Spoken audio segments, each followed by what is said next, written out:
What? Chicken butt! Hey guys, ankhgaming back with you again, and we're in Innistrad. Part of the Revenge campaign, we're going to be facing off against Odric. Why is he in Innistrad? He wasn't in Innistrad's set. And Liliana. First we'll be doing Odric. Odric's deck is cool. Its creature sizes are smaller than mine. It's got a lot more speed. He's got Pacifisms, tappers, stuff like that that can be super annoying. But I think my deck should be very well suited. We did not deck manager it since last time. So we need to cut another card because we added Cavern Caterid. I think that's the name of it. What's it? Cavern Caterid, something like that. So we need to cut a card. Quad Roaring Primadox is pretty bad, honestly, but we're going to keep it. What we're going to cut is Crazy Giant Humongous Terastodon, I believe. Ooh, Erratic Portal is next? That's a cool one. Return target creature to its owner's hand lest he pay 1. Very useful effect, because it can be used offensively and defensively, and then we get another slime. Natural Order. We're not going to be playing Terastodon until we get Natural Order, so we're cutting it. It doesn't play well with Wild Pair. It doesn't really play well with anything in the deck. Now, if you cast it with Wild Pair on the board, you do get to search for a bunch of stuff if you destroy your own permanents. But that's not too exciting at the moment. So, let's do Odric. So, this hand. Who's first? I play first. Double Primadox. I don't know if I can keep this hand. Double Primadox is kind of like a mulligan. I don't have any creatures to abuse with it. Yeah, the Awakener's cool, but it doesn't really do anything with Primadox. Primordial Sage is cool, but again, I got double Primadox. If I had one of these was a Elvish Visionary, this hand would be good, but I think we have to get a new hand. This hand, on the other hand, is much better. We will keep it. Now, it needs some kind of engine to get going, but we have a good curve. We have 1, 2, 3, 4 drops. And against Odric's creature deck, which will make a bunch of tokens and much stuff, I do kind of need to curve out, and I do need to get an engine going. But the curve out, I think, is going to be one of the most important parts. Okay, so now we have the choice between Thornwield Archer and Visionary. First of all, it's attack. Now, I would want to play the Archer, so that way it's a more aggressive card, but if Odric doesn't have a 2-drop, I mean, anything he plays on turn 2 will be able to block it. And he also plays Pacifisms, and I would rather him not put that on this guy. So let's just draw a card. Ring, it's a fair card. We will not be playing the Ring next turn. We'll be playing our good old friend here, Wood Elves, to continue to just mount some pressure, basically build our deck a little faster. Okay, he played nothing. He should definitely have a 2-drop or a 1-drop. So, I'm curious what he has. I don't know what good cards are in Odric's deck, so we could definitely get blown out by some of his mythics and rares. Like if he has Sublime Archangel or whatever that is, or some of that stuff, that'd be very scary. The Ring, I could be getting some advantage out of if I got it into play. I could have thought about playing it last turn. On 2, on 3, play this guy, use the 1 mana to equip. It would have been, I guess, the most mana efficient turns. And then on turn 4, I could play this guy or a double 2-drop. Okay, you got a 1/1. I will attack all of my guys into your 1/1. Gladly. Much gladly, to be precise. I don't think he trades. But maybe he does, because I'm knocking him down to 14 already. Most likely his play next turn is going to be Captain's Call, putting 3 1/1s into play. So here's our choice. We could play the Ambassador Oak and basically lose a mana. Or we play this Archer and use the Ring to take advantage of all of our mana, which is my play. I want to put it on the Death Touch, and here's why. Death Touch plus Trample, you only have to assign 1 damage to be lethal, so the rest would trample over. And this guy, making him bigger, is very threatening because of Death Touch. The opponent will almost never want to block. Now would I block his guy this turn? Ooh, first strike is good against Death Touch, but that only will last for one turn, as my guy will be bigger in the course of one turn. So, as expected, he did not attack. Beetle is very interesting here. If I beetle up my guy, which I will be doing, he's now got 4 power, 3 toughness. He would trade with this guy and trample over for 3. Is that good enough? Is the question. This guy's only going to grow, so I think it has to be good enough.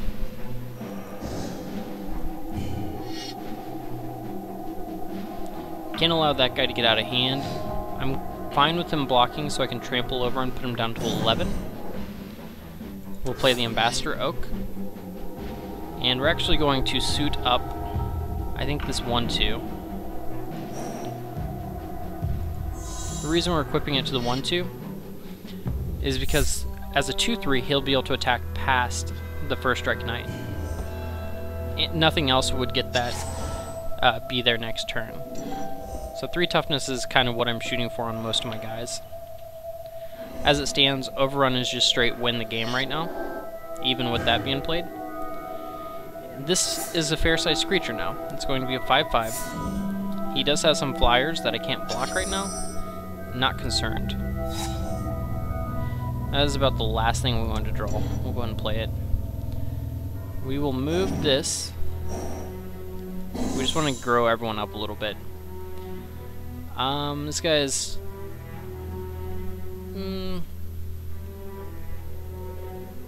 yeah, we'll put it on him.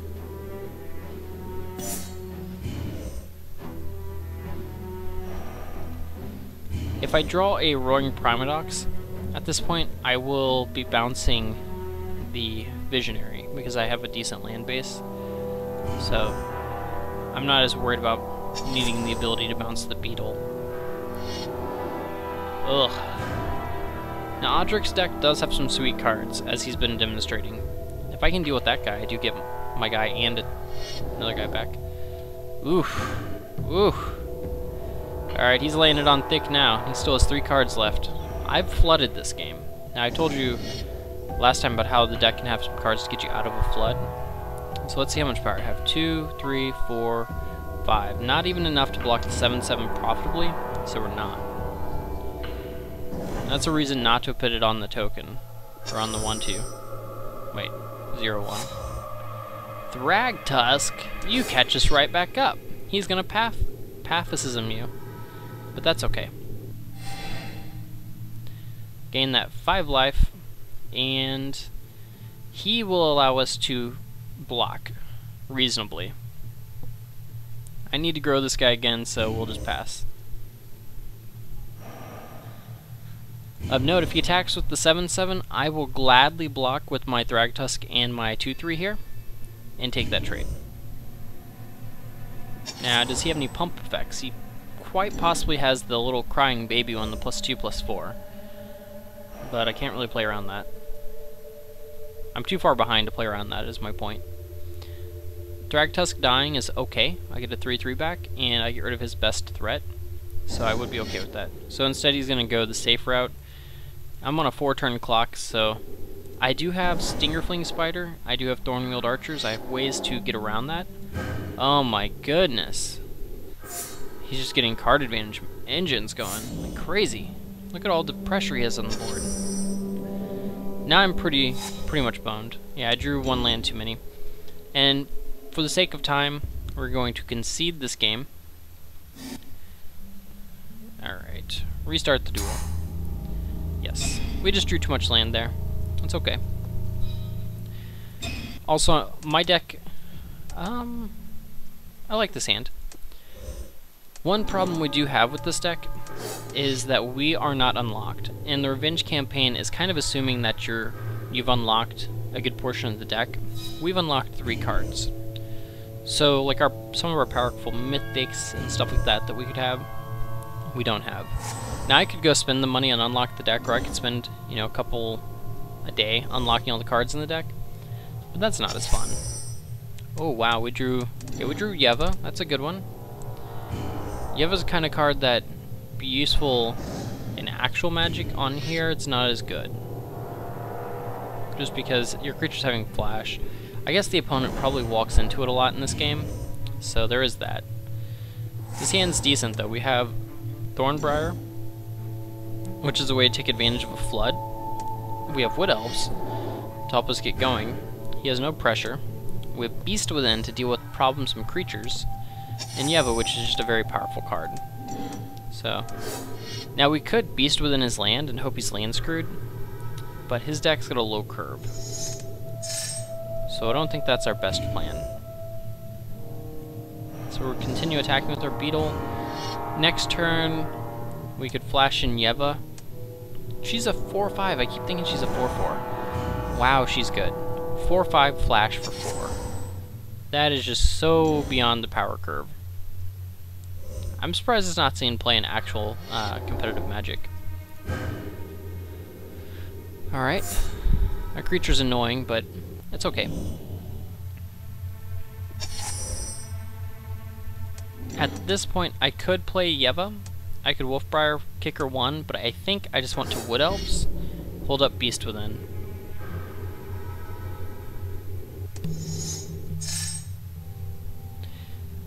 Now, I'm not going to be able to block profitably on any attack he makes here. If he attacks with the 2-2, I probably double block. It's worthwhile to trade 1 for 1/2, kind of. Because these guys aren't going to do much. Oh, man. Now, do I block with all these guys? I don't think so. That's a lot. Okay. If he Captain's Calls, I'm pretty much dead. These guys are huge. Alright, I gotta just kill this 5-5.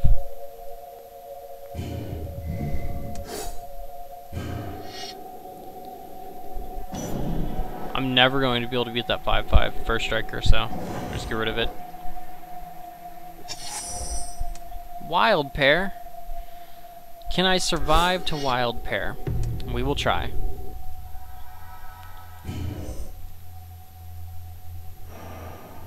As long as he doesn't kill that, we're okay. I'm gonna do some chumpity chump blocking, but Wolfbriar Kick twice plus Wild Pair, that is sick. That's Acidic Slime, something else, and the tokens, of course. It's sick. We'll be showing that off next turn. We just have to not die here. Attacks with just that. You know what? I'm not going to block. I'd rather save blockers for that 6-6. Now, if he has a race, then I'm just kind of dead. Taunting Elf, that's not very good. So let's go ahead and do this. Kick twice. This is awesome. Just massive card advantage coming out here. Kabloom! 3 triggers. Thragtusk. We're gonna go Primadox. That's for the 4-4. Now I still get these 2 tokens. No? What? If you cast from your hand. Ah. Okay, that's fine. That is fine.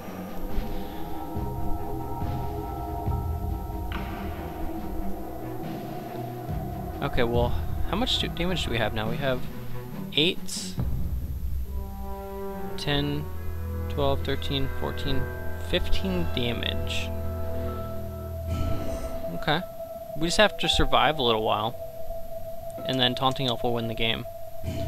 A Captain's Call or similar stuff will be very deadly to us right now. We really could use a Thornwield Archer. So we're going to bounce the Beetle, replay it, and get a Thornwield Archer. That's a good card. He's like freaking ginormous because you had all of your things. Yes. Ooh, Acidic Slime. Ugh. We'll slime it up first. We're gonna get rid of one of these. Bam. We get to search for a 2-2. I thought the tokens count, but they didn't. Now, if we get a Force Mage and pump itself, we could go get another 4-4. But we're just gonna get the slime.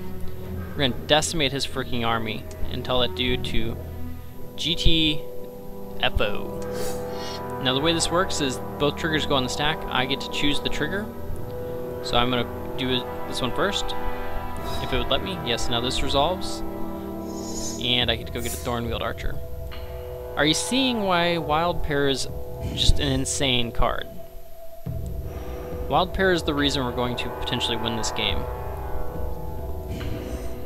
So like next turn what I can do is if I want the Prime Docks, I can bounce the Wolfbriar Elemental and replay it, getting basically two creatures with 8 total power toughness and 2 more 2/2s, which would be Wolfbriar plus Thragtusk.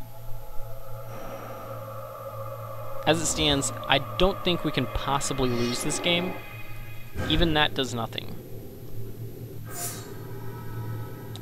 Because we also can get Stinger Flings at some point. Return a creature. We will return... I'm going to return the Wood Elf this turn. Wood Elf will let us go get something. I don't know if I have more Wood Elves in the deck.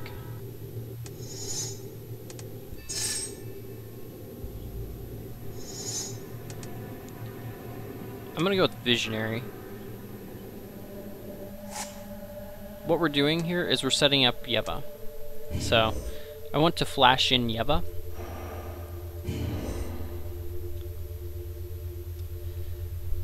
And actually, I think I had him dead here if I play Taunting Elf. Let me just do the math. Could he have Safe Passages? Ooh. I think he does play Safe Passage. We have to play around Safe Passage, I think. Yeva will also give us that option. If he taps out, like here. Exile another permanent, return the control at the beginning of the end step. What are you going to target? Oh, this. Okay, you bounced my Thornwield. Good job.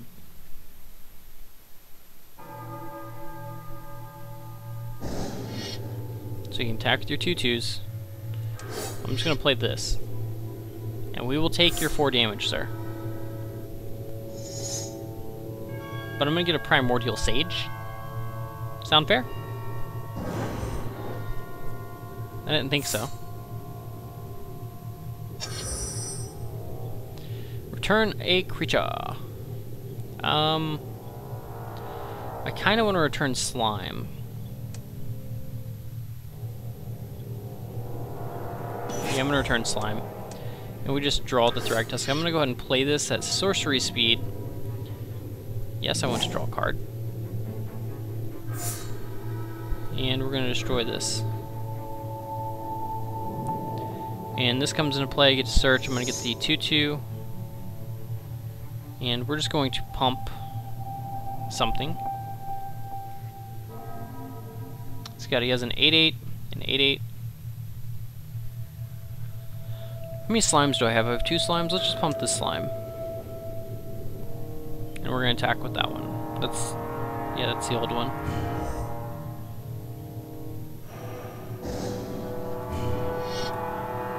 Here's why I'm attacking with the slime. He probably won't block.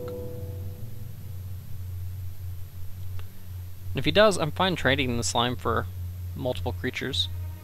Even if it was this 3/1 and this 1/1. As expected, though, he's not blocking. Now, when we play the Taunting Elf, we will get to go search our library for a 0/1, which will be a Beetle. If the Beetle will put a token on something, I'm going to put it on the Taunting Elf. So that when I attack, I get to at least, if he doesn't have Safe Passage. Actually, it does nothing if I put it on the Taunting Elf, does it? Okay, well, he can't Safe Passage now anyway, so he's just dead.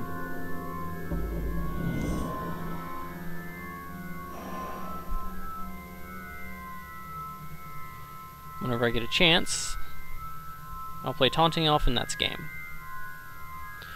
Now, I probably could have done some math to start attacking sooner, but it's pointless to risk it. Like, I have such a card advantage engine here. That's not too bad. Alright, so we'll get the beetle. We'll put a beetle on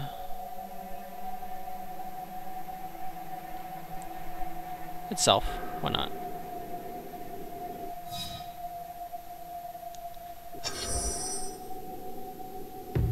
And our bounce this turn will be, I think, Wolfbriar. Let's just check our damage. We have 4, 4, 10, 16. That's lethal. So yeah, we'll bounce the Wolfbriar. And let's attack. And then we'll just attack with lethal, which will be this guy, this guy. So that's 8, 10, 12, 14, and whatever. We'll attack with a couple extra.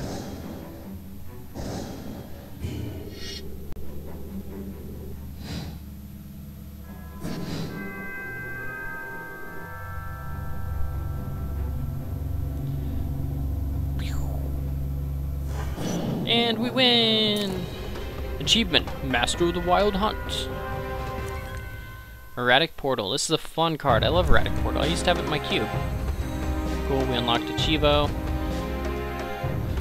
Oh, not play again. Gosh dang it. We're not playing again, guys. So that's going to be it for this episode. In the next episode, we're dueling off against Liliana, who has that sick deck that I've been playing through most of the game. It's going to be a tough deck to beat, but I think we can beat it with Yeva's deck. If all else fails, we can always play Liliana against Liliana. Thanks for watching, guys. Tune in next time for more Duels of the Planeswalkers 2013. Ankhgaming out.